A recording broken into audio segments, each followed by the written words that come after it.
Oui, très chers téléspectateurs, nous tenons encore à vous donner notre travail de réflexion sur terrain de la République démocratique du Congo, euh, qui est présenté et réalisé par l'analyste politique Chito Claude. La question était de savoir et de soumettre aux autorités comment stabiliser aujourd'hui l'Est de la République démocratique du Congo. En premier lieu, après avoir fait nos analyses, nous demanderons aux autorités, en premier lieu, la restauration de l'autorité de l'État pour assurer l'ordre et la sécurité, dont nous avions cité augmenter l'effectif de forces sécuritaires, le moyen de communication, transport, mais aussi assurer le paiement des agents et amélioration de leurs habitations, sans oublier l'application de la discipline et d'une gouvernance équitable et non discriminatoire.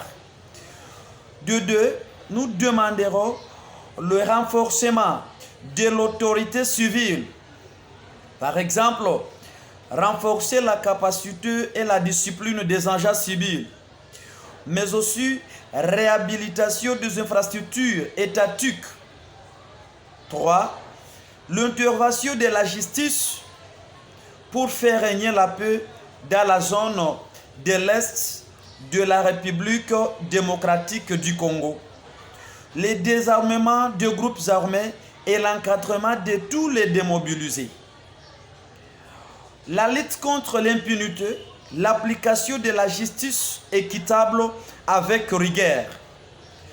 De limitation claire de champs par le service des cadastres et sensibilisation sur les questions foncières et successorales et sur les codes de la famille en général.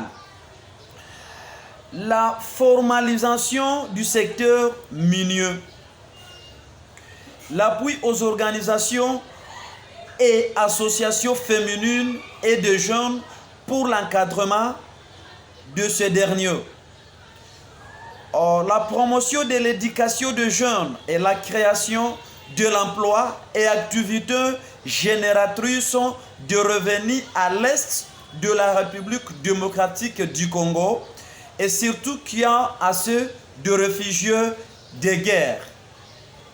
Plaidoyer pour les droits de femmes et filles à l'héritage et à la succession délateur.